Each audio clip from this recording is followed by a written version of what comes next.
Thank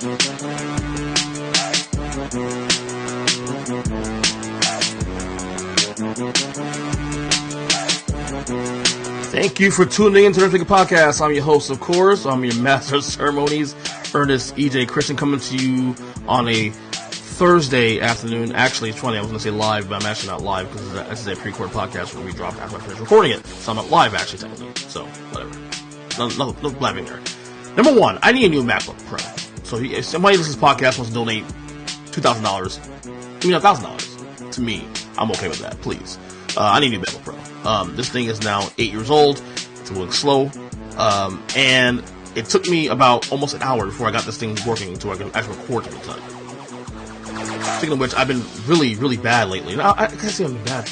I've been really releasing less and less episodes lately. And kind of a trend because that is going to be what we're going to be doing over the summer. As you know, like, if you guys listen to this podcast for the last, any point in the last 8 years, especially the last couple of years, typically around this time, after the finals, once you get to play free agency and summertime, you know, it's a dead period really in sports and a lot of things, even in a lot of pop culture in general. But it's a dead period for me personally, where, and especially now with my oldest son who's now in school, will be home for the summer, of course, because he's not in school. So what happens is I tend to slow up a little bit, you know, sometimes take a hiatus, although in recent years I've kind of, last year I didn't take a hiatus. I feel like last year, I did take a hiatus last year, that's right.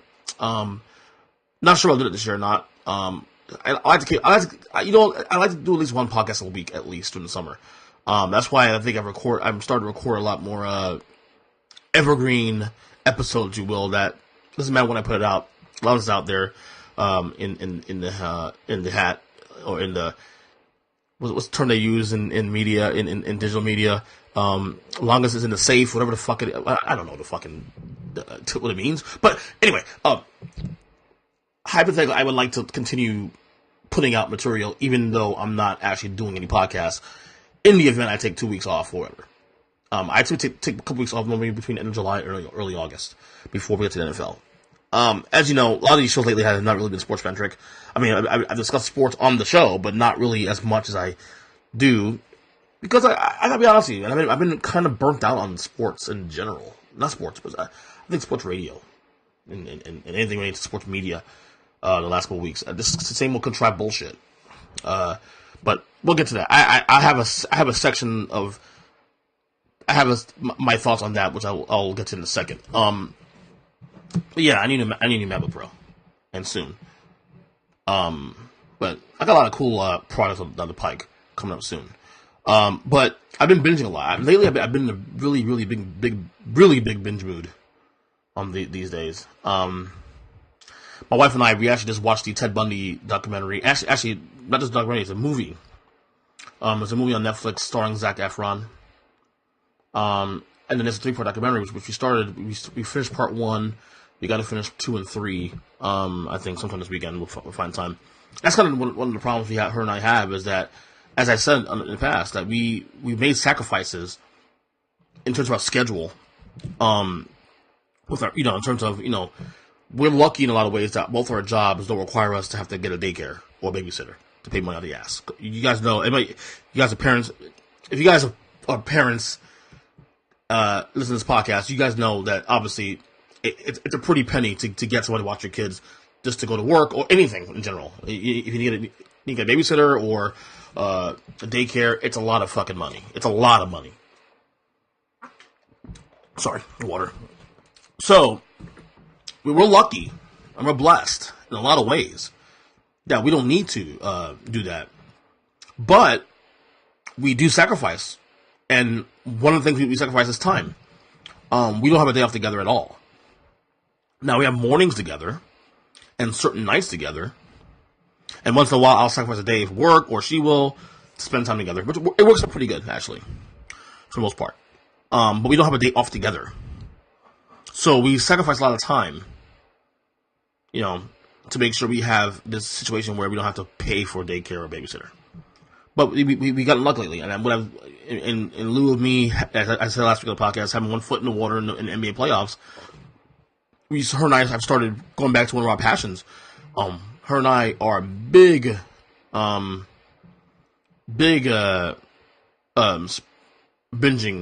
TV movie binging nerds. Her and I.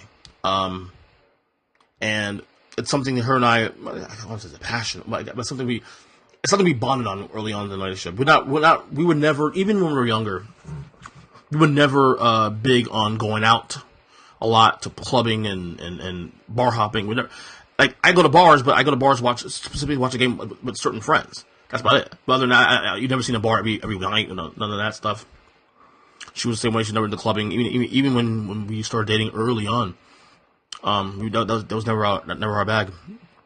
So we always bonded by watching movies and TV shows. A lot of, like, she's the reason I got into Scrubs. Scrubs is something I never knew about until I met her in 2006. Not my favorite TV show of all time. Same with her in certain movies I got her into. Kevin Smith. She knows about Kevin Smith until she met me. So we're sort of trying to going back to like what makes this work, because I mean with having two kids and priorities and having to figure things out and all the life responsibilities of being a parent, it's easy to lose yourself in that fashion. So we kind of gone back to making time to binge. Like, well, first off, we saw the Endgame last week, the Marvel movie last week, and it's now triggered us to wanting to watch the entire series again, the entire Marvel universe, all 23 movies, and actually, go back. Even though we've already seen them, we've seen them over the course of the last 10 years. We haven't really gone back more than once. We've gone back, I watched it once with her, and that was it. So we kind of want to go back to do that again.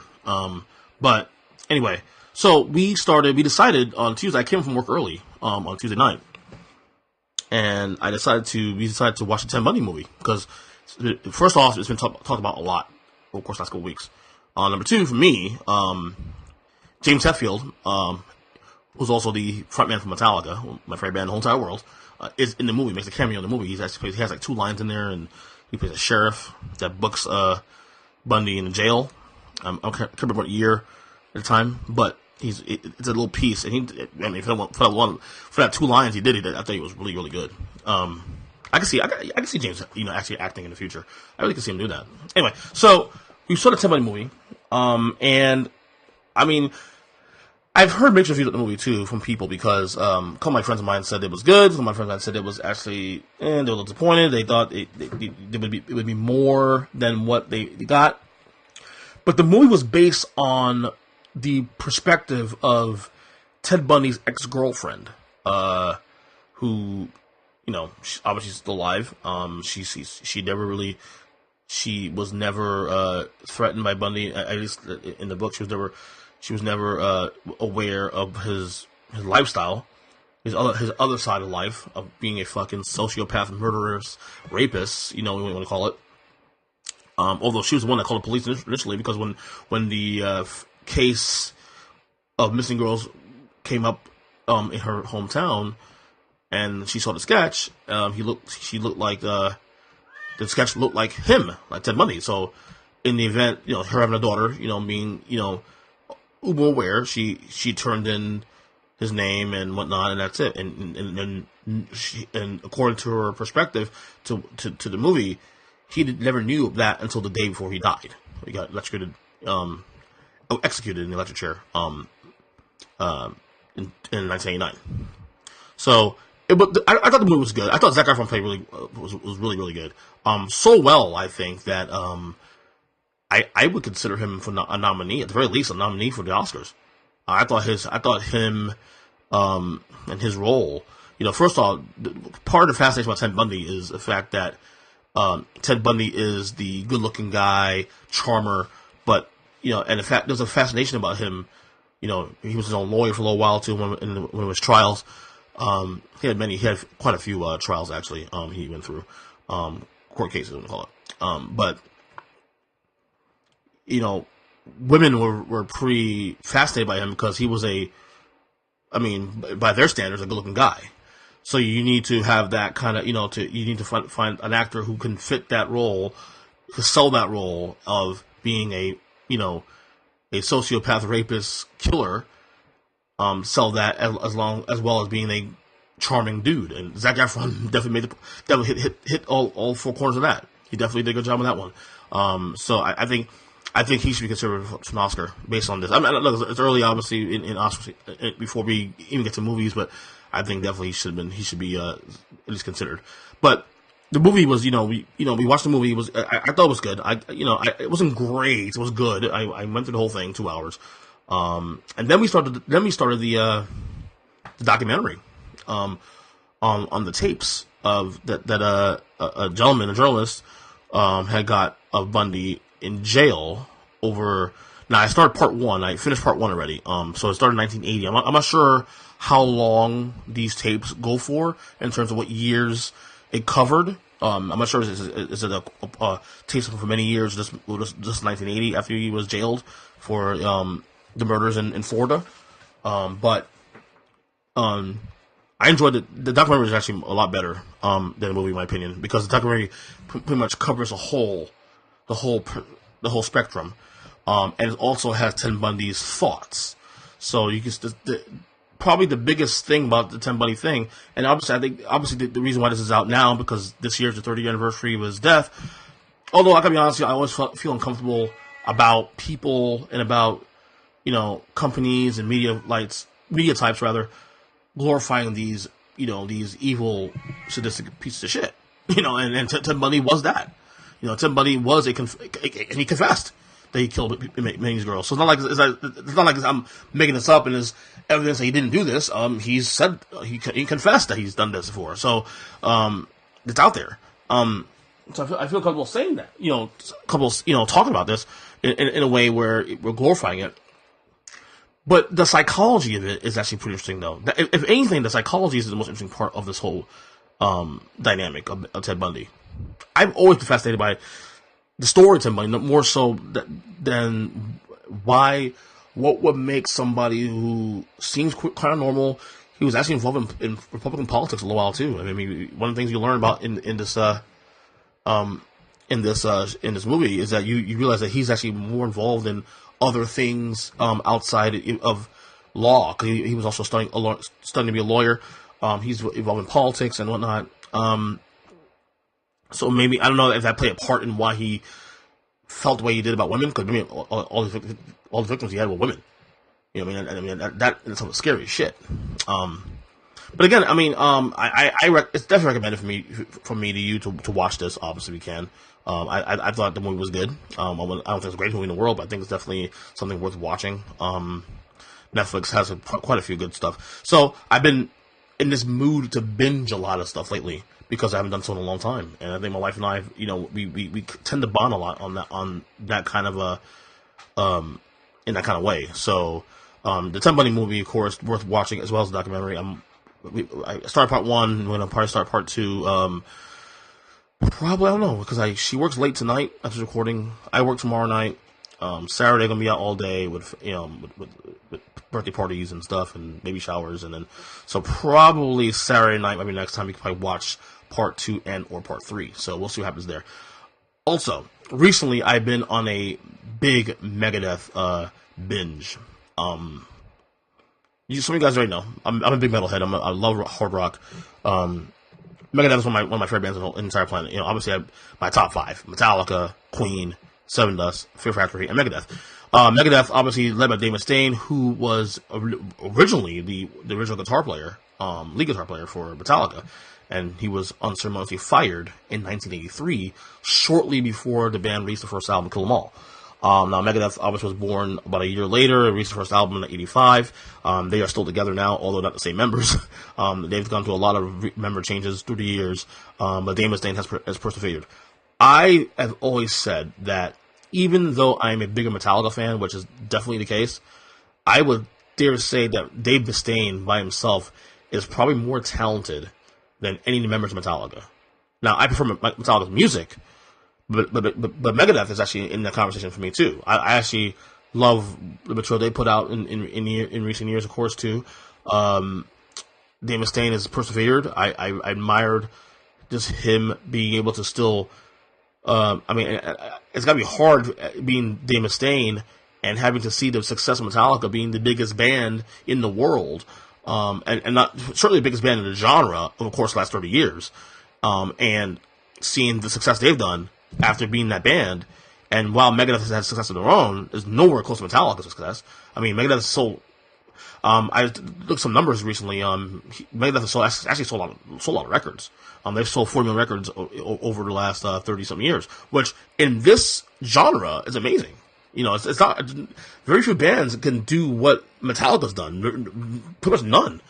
I mean, very few bands can break through the way Metallica has in the metal genre. Hard rock's one thing, and rock's one thing.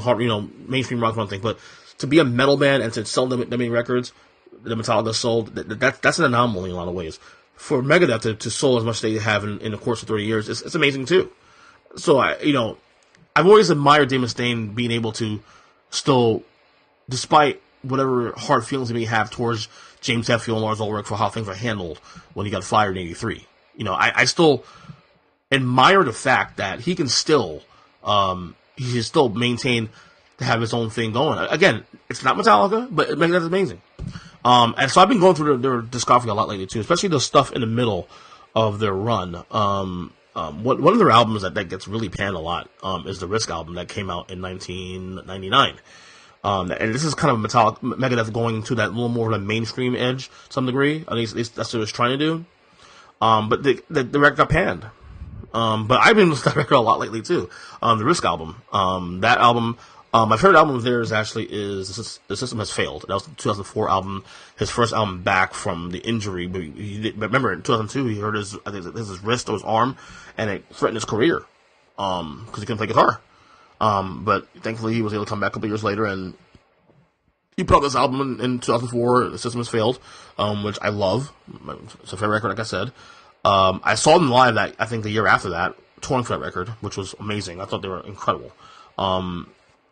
But, again, Mustaine has still maintained doing this for as long as he has. I admire that guy. Even though some of the things I've heard recent years about him, obviously he's a born-again Christian, which is not obviously not a problem, because, I am too, but, I've heard certain things he's said in recent years that it may cause folks to kind of be a little bit apprehensive about defending the Mustaine or being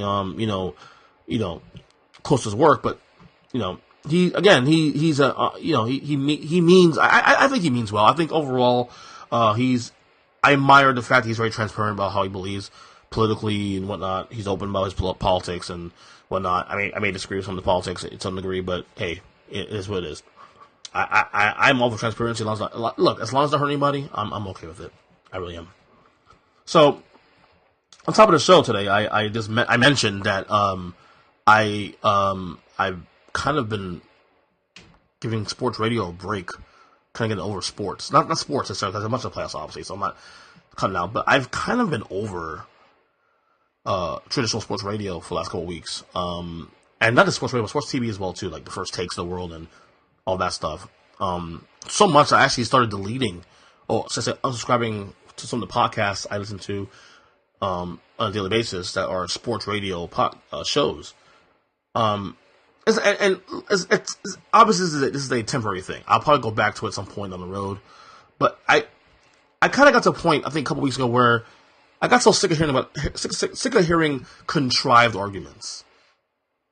This latest one, I wish I had the clip on the show today, but where Max Kellerman on ESPN, First Take, makes the declaration that Kawhi Leonard, who is having a phenomenal playoffs, he's certainly gonna be a Hall of Famer, and he has a lot of time, a lot of ways to go. He can obviously up his value in the years to come. But Max Kellerman said on the show that Kawhi Leonard is more clutch than Kobe Bryant. Now you look at that face value, like it sounds ludicrous, and yet he's giving Max Kellerman is the kind of guy that gets. He won't just say things without saying things. He gives context to some degree. But then in this situation, he didn't really give much context. That made sense anyway to me. And look, I'm not against anyone having an opinion on that. I mean, you're allowed to say whatever the hell you want. You can say that, I don't know, Vashawn Leonard is more clutch than Michael Jordan. I mean, doesn't make it right, but you can say it. You look like an idiot in the process of saying it, but you can say it, certainly. To me, it bothered me because of the fact that, again, we're getting contrived emotions on this, in this medium now. Like, does Max Kellerman actually believe what he's saying there? I say no. I mean, and I know Max is not the biggest Kobe Bryant fan in the world, but can you say that with a straight face? I mean, I don't think a lot of these people on sports radio, and Colin Cowherd is just as guilty as that too. And I had to take a break from him. I haven't listened to the Colin Cowherd show in about 3 weeks, and he's one of the people I listen to all the time, every day. And I decided not to listen to him for a couple of weeks. I don't really miss it right now. I'm just kind of over the contrived sports radio in general. It's really it's annoying. I don't know. I haven't watched First Taking Weeks. I haven't watched Undisputed, any of these shows. I've kind of, if anything involving podcasting in terms of me listening to things, I've kind of delved into my stuff, my personal, preferable podcast to listen to. I've been listening to a lot of wrestling podcasts lately. I mean, that's as I'm going through my WWF 1997 binge. I'm listening to a lot of the Something to Wrestle podcast. I finally started the Eric Bischoff podcast, 83 Weeks, which is actually really, really good. A lot of good stuff that I want to listen to. So, to me, it goes back to what I've said for weeks now, that there's so much media out there, there's so much media out there to listen to, that it gets to a point where your time is now something that you have to value.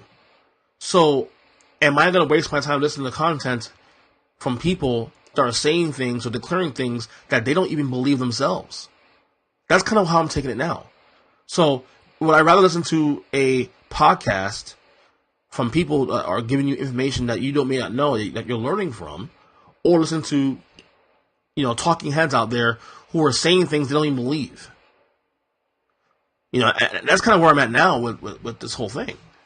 So, at some point you just get tired of hearing the same old BS. So I decided to just kind of cut it off a little bit. I unsubscribed to a lot of the shows. I listened to like the Colin Cowherd show. I subscribed to the Clay Travis podcast.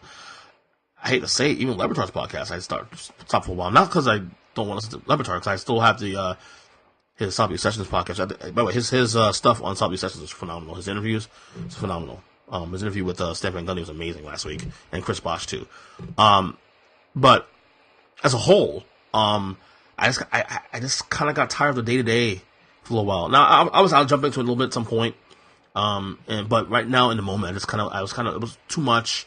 I'd rather invest in the things that I really want to get into right now. So a break with sports media is not, once in a while a break with sports media is not bad. Especially someone like me who actually does follow sports media, and in terms of who's doing what and whatnot. So, not a bad thing. It's not a bad thing, honestly. So, it is what it is. Alright, NBA playoffs. NBA playoffs, the Milwaukee Bucks. Yeah. If you watched game 1 and you thought that they would reel off 4 straight games, including 2 wins in Boston, all 4 games in blowout fashion, after losing game 1 the way they did to Boston in blowout fashion, and you thought Milwaukee would win that series in 5 games, I would have called you a liar. You're a liar. Because the fact of the matter is, Milwaukee is for real. And we know Boston had a tough year. We know Boston, obviously the Celtics, they were underwhelmed this year. If I'm not mistaken, I don't think they even cracked 50 wins this year. Yet, push come to shove, people thought that, okay, it's playoff time now, they'll figure their way out. I certainly thought they could go to the finals still. They were my finals pick to win the entire thing this year. But got to Milwaukee seriously, man. I mean, this team is no joke. Giannis, we're seeing the coming of age of the next major star, the huge star. And it's funny, like we talk about ratings being down and no LeBron, but even though I have one foot in to some degree, then that's only because of the other things I'm doing outside of basketball, while watching basketball rather. The storylines are great. There's a freshness to the league now. I mean, Giannis is obviously part of that. Kawhi Leonard doing the way he's doing in Toronto. Even though they're down 3-2, the Sixers and some of their success they've had. Obviously, Houston pushing Golden State right now. Although last night's game, they should have won that game last night after Durant went down, but that's another story. There's a certain feeling of freshness. Denver up 3-2 can close it out tonight. There's definitely a freshness of the league, and it's good. You know, people say, "Well, I miss LeBron and rings down," but I think that people oversaw that just a little bit. So Milwaukee Conference Finals now, unbelievable. And by the way, they have home court advantage throughout the playoffs, no matter who they play, whether it's Golden State or whoever. So, I mean, Milwaukee, I mean, they may find themselves in the finals very soon, and then who knows? It could be a crapshoot because Golden State looks very vulnerable right now. Kevin Durant got hurt last night. We heard everybody thought it was just an Achilles injury. But they're saying now it's a calf injury. I don't think he'll play Game 6. Maybe he'll miss Game 7 too. But it could still give Houston a chance to win the series. But after what you saw last night, you know, against the Warriors, and the Warriors being able to still close out the game despite the fact that Durant was out. I mean, that doesn't go well for Houston personally. I don't know. That series, it's a fun series right now. It really is. It's pretty been tough. And Houston has had opportunities to win that series, and they have not taken advantage of the opportunities. They could be up 3-2 easily in the series, but they've not closed the deal.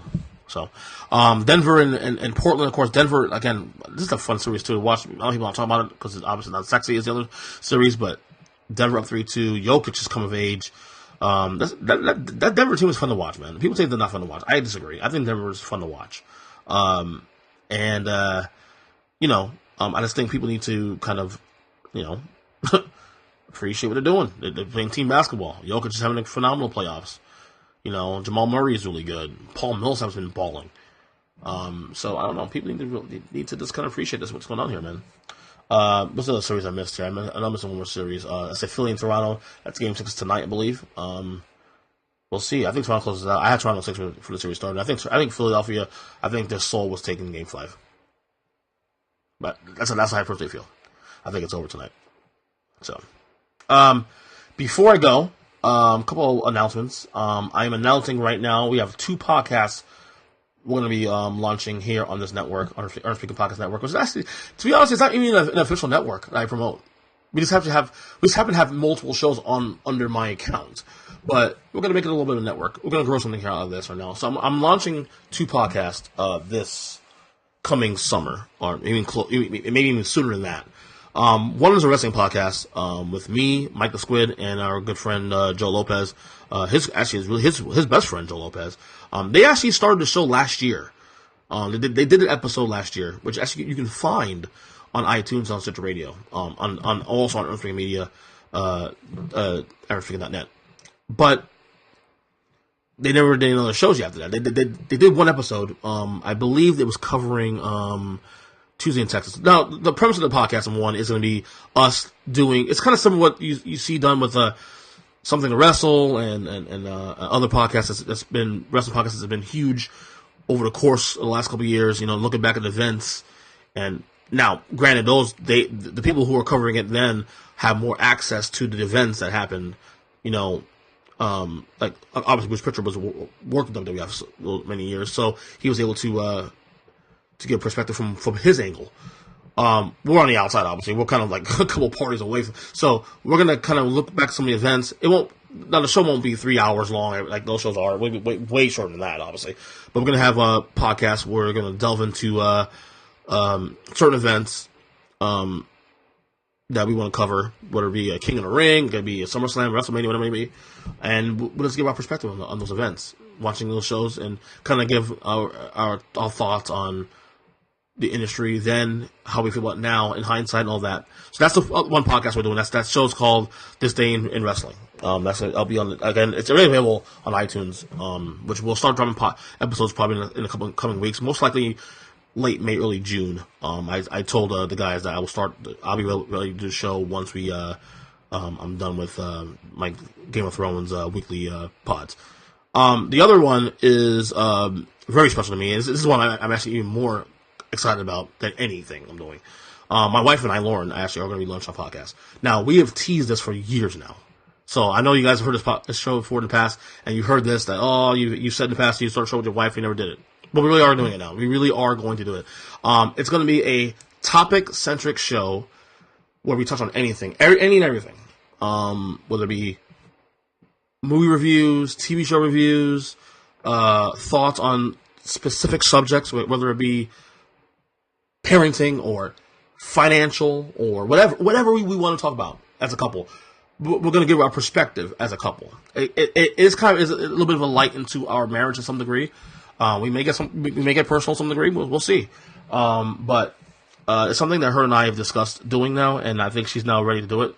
It was always more about her and her comfort level, because, well, and not only that, but time. We have a lot of responsibilities here besides what we do, with work and kids and marriage. But she's actually up to the task now. She said that she's okay with doing it now, so we're going to go press forward and do this. Now, whether or not we don't have a name yet for the show. We have a couple ideas, but most likely the show will launch in the summertime. Because I saw a couple things that I got to square away in the next couple weeks here on this show. I got a couple of projects we'll do in this show coming up, but we are going to launch that hopefully in June. I would like to say early June, but yeah, that's the plan going forward. So we have the two announcements here. The announcement here, should I say, is 2 new podcasts coming to the podcast network. One, of course, like I said, one is the wrestling podcast, which I'll be part of. Now, I won't be hosting that. Mike the Squid will be hosting that show. So I'll be I'll just be one of the personalities or analysts, what they call it. Just one of the talking heads on the show. But the other show, of course, is going to be the podcast with my wife. I'm looking forward to that. That's going to be a fun show. I told her, should we go and discuss the way we talk in person? Because she's been on the show many times in the past, but she's always been more low key, a little more. When I say low key, I mean she's more professionally sounding on my show. But in person, when we do talk and debate things, we kind of go in for each other's throat. There's F-bombs and we do cuss. We're normal. We're normal human beings. We do cuss. We do get passionate about things we are passionate about, and sometimes we do cuss. So that's the announcement there. So that's coming very soon. So that's. So just check that out when you get a chance. We'll probably try another podcast, I think tomorrow. I'm recording tonight, my Game of Thrones review of last week's episode with D. Will, Darryl Wilson, and put all the stuff down the pike. We were supposed to do that last night, but last night was a wreck. I actually, my kid had a hard time going to sleep. I had to put him to sleep, and by the time he fell asleep, I passed out, and I woke up at midnight, and I was fucked up, and he sent me a text saying, "Are you still doing this?" He fell asleep on me. And I fell asleep. Sorry, can't do the show. Can we do tomorrow instead and all that? So we'll do the show recording tonight, hopefully, and maybe another podcast too. I think I'm doing also one with Mark as well to talk to Lakers because this Laker thing is getting crazy, and we'll save the Laker content for that episode. So that's it for now. Till then, love you guys. Take care. Of course, Earnestly Media at earnestly.net. You can find this podcast, go to iTunes, on Stitcher Radio, Google Play, Spotify, iHeartRadio. We are everywhere. Wherever podcasts are third-party podcasts are created, that's where we are. We're everywhere. So you can't miss us. So then, love you guys. Take care and see ya. Thank